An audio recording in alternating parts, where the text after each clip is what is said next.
Welcome to another episode of The Brand Called You, a podcast and podcast show that brings you leadership lessons, knowledge, experience, and wisdom from thousands of successful individuals from around the world.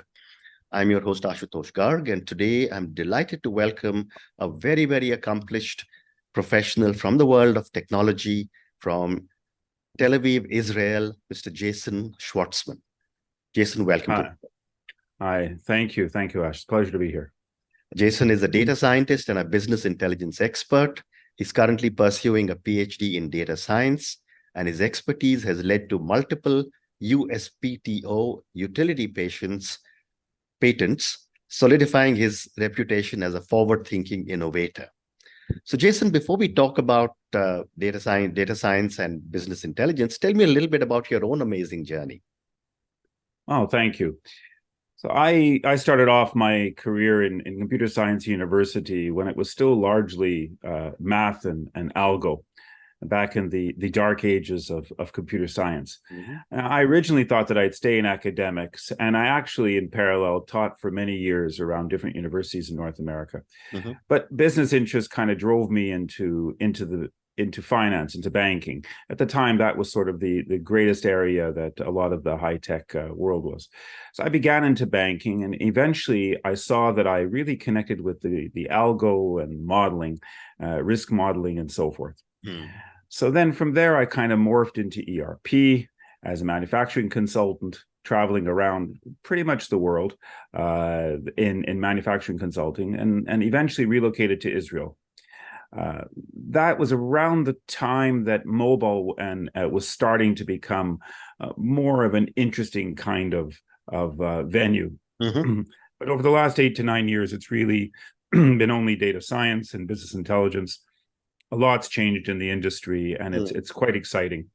And before I ask you any other questions, for a lot of my young audience, can you help me understand what is data science? So really, data science is the whole aspect about looking at data and understanding how to visualize it, how to understand it, how to segment it. So really, let's try to, if I could digress and let's say what business intelligence is, and then data science, because the two are really very closely linked. Okay. So business intelligence is really just the notion of understanding a business through the eyes of your data. Mm-hmm. And nowadays, it's pretty much very center focused on data science. But data science itself corresponds to 3 areas that people use. It's called the descriptive side, which is help me understand and classify my data. Mm-hmm. Oh, this is a dog. This is a cat. This is a bad word. This is a good word. But that's really talking about the past, Ash. In the old days, we used to talk about, show me my statistics from last year, the stats idea. That's all past. But data science went further and said, we want to do predictive. Help me understand trends and predict the future, what's going to happen. And then the aspect that's really becoming that avant-garde side is the prescriptive, the idea of recommend. What should I do now? I know what's likely going to happen. What do I do now with that information? And sort of that corresponds to that whole gamut of data science. Fascinating.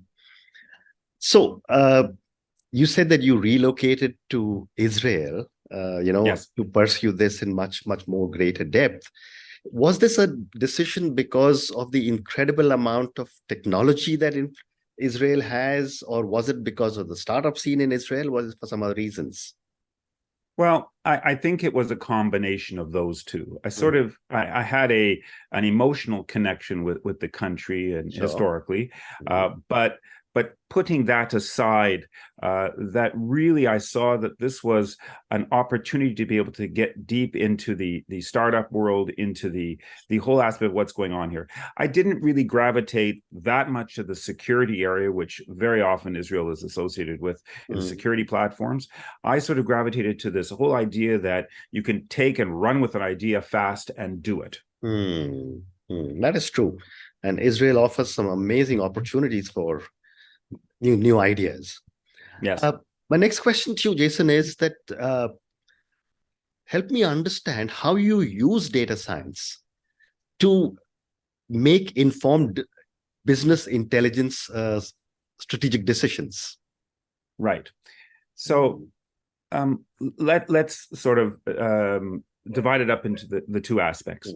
Realistically, one can associate data science with, I want to understand what's happening in my business. I want to be data centric, that great term that now has become so popular, data centric. So what does it really mean to be data centric? It means that whatever my company is doing, if it is a sales oriented, if it's a service oriented, if it's just collecting information, I want to own that information and see how I can make business decisions on it. Nowadays, so much of the market is transforming because of the LLMs, the ChatGPTs, that we see that there's this whole movement that now I want to combine what my knowledge is with the entire world's knowledge. That instead of me being so focused on, I know what my sales are, but what's the neighbor doing? What across the world is going on? So from a business perspective, we're more into that prescriptive. Give me recommendations, give me ideas, give me new keys that help me go forward, go to market, go better with the business. Interesting. And in your opinion, what is the most challenging part of turning raw data, which all of us have, into meaningful business insights? Yeah, Ash, a great question. And I think that really there are three challenges. The first is to have data owners understand and be confident in their own data. Really, one of the challenges that I have as a consultant out there is to really get people to be comfortable with owning their own data. What does it mean to own your own data? It means that you are comfortable that this represents you and you understand what it means. And it's a challenge. Can I believe it? Where is it from? Who fixed it? Who massaged it? Who faked this data? And so you really want to have owners first and foremost say, okay, I'm confident this is real and this is my data. And the second is to have that visualized.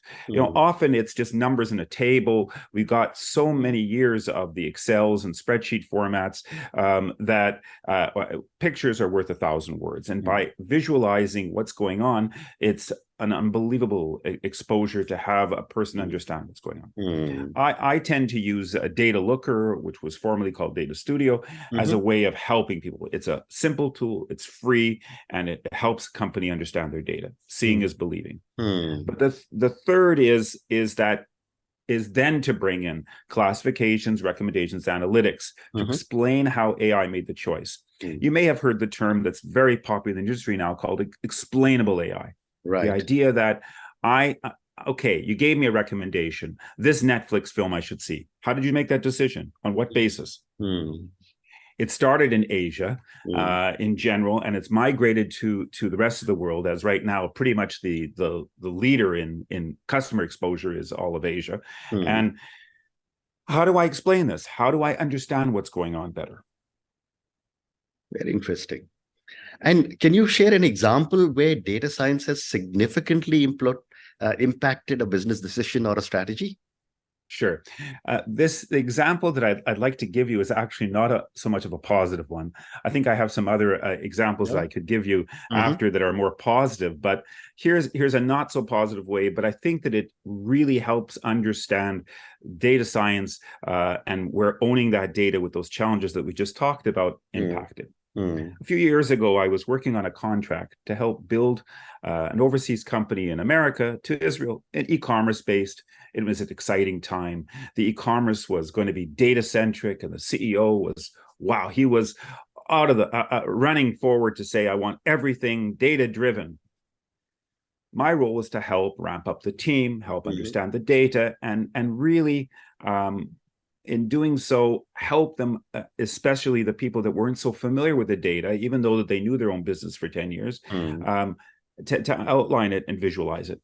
And in doing so, I outlined a specific risk related to warehouse and SKUs, items that were in the warehouse. And I visualized that and showed, listen, as we proceed down this path, I'm showing that there will be a trend to do this and this. And it was not a positive trend. It was saying, you need to get rid of these SKUs. It's going to impact you significantly. The CEO did not take it well. All of his talk about data centric and data science, he said, no, that's wrong. That's not my business. I want that. Well, unfortunately, it was bang on the analysis, and within 6 months the company was in a horrific situation. The CEO was bumped out, and lo and behold, data showed it.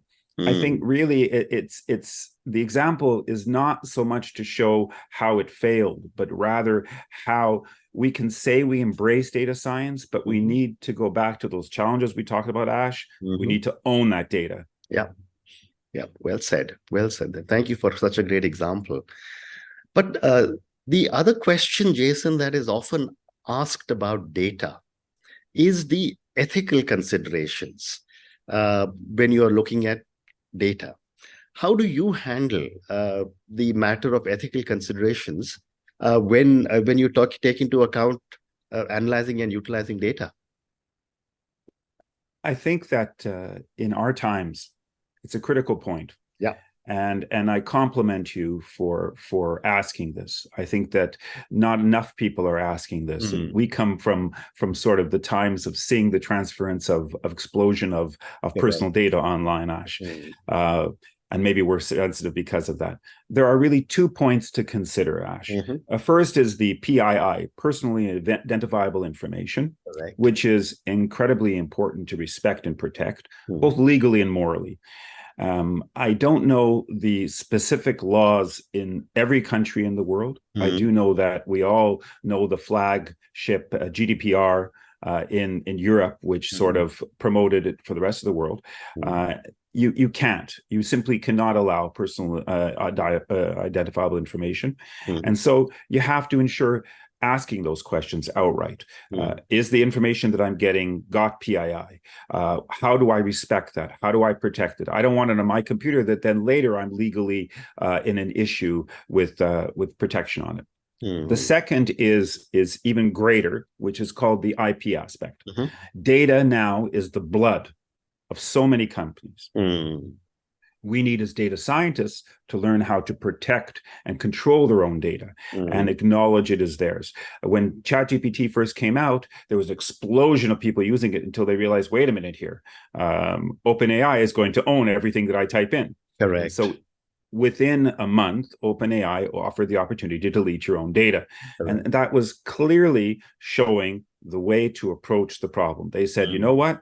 You're right. We better incorporate that. Well said. In fact, I'm fascinated to hear you refer to data as the new blood, because data is always now being referred to as data as the new oil, because that's where there seems to be a lot of money. And that's a great perspective. My next question to you, Jason, is on some of these new developments in artificial intelligence, ChatGPT, machine learning. How are they influencing your work in data science and business intelligence? Right. So I think that the new generative AI and LLM business is disruptive outright in the industry. I'm working on it daily and working in it daily. In fact, some of my projects are actually generative AI specific. And I don't mean just ChatGPT prompts. I'm talking about actually building models. But I am much more of a positive oriented individual. I'm not so pessimistic. And so therefore, I think that it's disruptive in a positive way. That means that now there's so many checks, algos, models that are online and available that we don't need to write a lot of laborious code as we did in the past. We don't need to write some of the, how shall I put it, the boring type of things that we used to have to write. Of course, that means that certain low-end hanging fruit will disappear, those jobs. But I consider it more of a positive way, that we're going to now explode the entire market with new opportunities to gain leverage. Fascinating. So we spoke a few minutes back about the ethical considerations, but there is also the whole matter of privacy. So while these platforms have given the option to delete, but there is also the whole issue, and I find that the younger generation is very conscious about data privacy. How do you handle the privacy matters when it comes to sensitive business data? I personally take a zero tolerance approach. In other words, that I insist on legal, business, and system practices in place before I will even touch any data. When I'm called to a meeting for a specific company, and once you start dealing in data science, they sort of want to give you access to everything. And so I say I want an NDA in place. I want and not because I'm worried that I'm going to do something with the data, but rather I want to enforce that psychology that your privacy is important. Separately is when I do encounter that there are data privacy concerns, and I have, because I have been in the toxicity field, anti-toxicity field online for years, I do raise that red flag, even if it's necessary, to the authorities where children or innocents are at risk. And I think the only way is a zero tolerance approach. It's the same way that physical concerns are when somebody is physically. I think the data privacy concerns and so forth are critical. Well said. Completely agree with you. My next question is on some of the tools and technologies you utilize in your work. Could you give us some insights? Sure. So I think we need to acknowledge that we in data science and BI nowadays need to use OpenAI and ChatGPT. I think that right now the statistics out there in the wind are 92% of all developers are using some form of ChatGPT. I personally use the programming language that most are familiar with, Python, and I try to stay for the data modeling side on a PyTorch versus a TensorFlow infra for production level. I promote typically GitHub connectivity and visual code connectivity as a co-pilot. I think those are really the new trends. And I think that as somebody junior and young wanting to get into the market should consider these like the keys that you need just to even enter the market. I also rely heavily on GCP, which is the Google Cloud, and AWS. As realistically, everything is cloud centric nowadays, and it's important to understand the differences between the two clouds. And lastly, that I personally like is the Hugging Face library of tremendous models related to that type of stuff. Each project is its own, but I think that sort of is the technical tools. I hope that's what you had in mind. Absolutely. And in your opinion, what role will data science play in shaping the future of business? In one word, Ash, disruptive. But with explainable AI tools and the techniques that we talked about, Ash, is that I can think that we can embrace the changes and not view it as destructive. Disruptive is not destructive. Disruptive is a change of attitude. One can appropriate the change to in a positive way and in a growth way, rather than in a destructive way. So, Jason, you gave me an example of a CEO who did not take cognizance of your inputs on data science. Could you give me another example where someone did take cognizance and saw the business soar? Yes, I actually have a few interesting stories that are more of the lesson side of that help you pretty much understand that, and really. I spent many years working in online toxicity and building models to help protect children online. And one of the challenges that exist are in startups, especially that you see in Israel, is the ability to pivot. There's some statistic that you pivot 2 or 3 times at minimum. That means you adjust your business strategy 2 or 3 times in a startup to until you're successful. It's very rare that you don't. And we were working on a lot of visual models. And one of the challenges, sort of is understanding changes to it. We were desperate. We wanted to save the world and save the children and so forth. And we had some tremendous success. However, to go to market, one needs to make money. And Mm. came along clients that wished to pay and said, you know what, I'm not interested in this particular sub of the market, but rather something else. And so we pivoted from models that were designed to help in bullying rather to models to detect online toxicity. So bullying is a form of toxicity, but rather than dealing with it to the innocent children, rather dealing with it from a standpoint of the browsers or the hosting providers or the apps, and have them understand it and take ownership on it. The CEO in this case embraced it. And in doing so, we were able to make a difference to the market. Amazing. So I have time for two more questions for you. My next question is that what is the one thing about data science or business intelligence that isn't discussed enough but should be? Yeah, I believe that it's the education of our youth. We have not yet succeeded in helping anybody really at the youth level. That means both, I would say 25 and under, understand a data-centric society, how to view data, understand it and process it. As we move forward, that the models are secondary. We have everything running a model. That what does it mean to embrace it, to understand it and process it? It doesn't just mean using it. It means so it's like akin to having a society with cord phones, the old phones that plug into the wall, and then you suddenly give somebody a smartphone and you don't tell them what it's about. And so they look at it and they say, where do I plug it in? They say, no, you don't plug it in, you swipe. What's the swipe mean?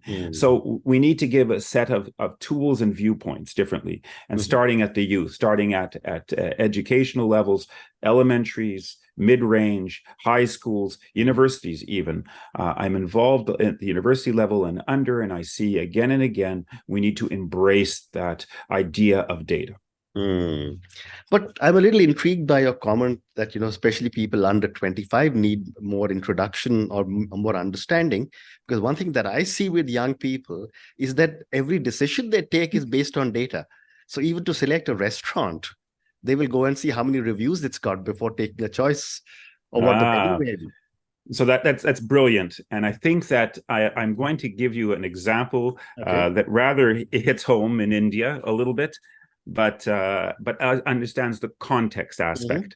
I spent many years in NLP, which is specifically dealing with text classifications. And I write and read many languages, but sorely only really speak English. And in the process, the world of NLP, context is everything. So one time, the company that I was at, that unfortunately we didn't succeed in going to market fully and eventually had to close, we were engaging in an amazing company out of the US as a partner, a design partner, and they had staff that was effectively everywhere in the world, including in India. And there was one person, I'm going to call him Rohan, just for the name, okay? Sure, absolutely. And so Rohan was amazed at NLP. He didn't come from he was young, under 25. He didn't come from the data science aspect, but he came from the service aspect. And he really had trouble understanding what's so big about NLP. It's words. I'll just give words. So I said, no, it's not that way. So I explained to him in a nice, joking way. I explained to him context is everything, Ash. I said, one phrase in one language may have different meaning in another. Even within a language, we can have one country that says something in another. And by the way, I gave examples between Spanish in South America versus Madrid. But then I said, Rohan, I'm going to give you an example that perhaps will be more closer to home. And I said, in Arabic, there's a word called haram. Now, haram means it's forbidden, not allowed. Most people in the world are familiar with that word. And if you see that in a sentence, you understand the context of it. Now, imagine for a moment that you weren't referring to the word haram, but instead you were writing the word harami. It has a very different meaning. Completely agree. So he started laughing. He says, okay, fine. I understand it's not word lists. So haram to one, harami to another, a very different meaning. Absolutely. I agree with you. And my last question to you, and this is for the thousands of young people, and 74% of our viewers and listeners are under 34. Based on your own amazing journey, and you said you worked in the area of anti-toxicity, you've been a data scientist, you're a business intelligence expert. What would you say are 3 lessons you would want a lot of our young viewers and listeners to take away from your own journey and from our conversation? So I think that one lesson is to not be scared of looking at things from different perspectives. Most people are embracing this data science world, and they type in something and they expect results, and then they'll take it at face value. And including people that are in industry experts. For many years, I worked in visual models. And at one point, we had an amazing visual model, and the rule was give it to Jason to check. I had moved out of helping them build the models, and we had unbelievable team of quality, PhD level expertise. And they came one day and they said, Jason, we have an amazing visual model. It was to detect a certain activity in an image. And I said, okay, let me check it. And they said, no, you don't understand. It's much better. The confusing matrices, the accuracies, they're quoting me all of these wonderful statistics. And it came back and they said, you've got to see it. It's unbelievable. We want to release it. Just check it. I checked. It came back to them 5 minutes later and said, there's something wrong with it. Houston, we have a problem. They asked, what? I said, the activity is only being identified on the right side and not on the left side of the image. And they said, no, please, Jason, nowadays that doesn't occur. It's all done automatically. It rotates it. It's this, it's that. And I said, it's a problem. And I showed them and they looked at the code. It had been commented out in the actual code by accident. So at the end of the day, the lesson number one is don't be afraid to challenge, to ask, to inquire, to look. That doesn't mean that there's necessarily a problem, but to look. So that's lesson number one. Lesson number two is context is everything. And I think that we mentioned that already, that the difference between haram and harami. Or harami, sorry for my pronunciation. And then the third is the lesson of pivoting. In the rule of a startup, there's a difference between your ideals and go-to-market. I've seen so many of our startups, both in Israel and abroad, change their strategy or even tech to essentially survive. One moment you're involved in something and then you have to be comfortable with pivoting. There's the blue ocean and red ocean aspect. The blue ocean, if you're the only one in the market, go for it. Like your background of go capture that ocean. But if you're not, and in the rest of the world, which is not the blue ocean, but the red, then you have to learn how to pivot. Correct. And not be afraid of that. So those are the three lessons that I would recommend. And on that note, and your three wonderful lessons, don't be scared of different perspectives, ask, inquire, and look. Second, you said is context is everything. And the third is be prepared to pivot whenever it is necessary. Thank you, Jason, for speaking to me about your own amazing journey. Thank you for talking to me about different aspects of data science and business intelligence. I mean, I think I've learned many, many new things from you. Thank you also for giving me such wonderful examples, both positive and negative. Thank you for speaking to me and good luck to you. Thank you very much. Great talking to you. Thank you for listening to the Brand Called You videocast and podcast, a platform that brings you knowledge, experience, and wisdom of hundreds of successful individuals from around the world. Do visit our website www.tbcy.in to watch and listen to the stories of many more individuals. You can also follow us on YouTube, Facebook, Instagram, and Twitter. Just search for the Brand Called You.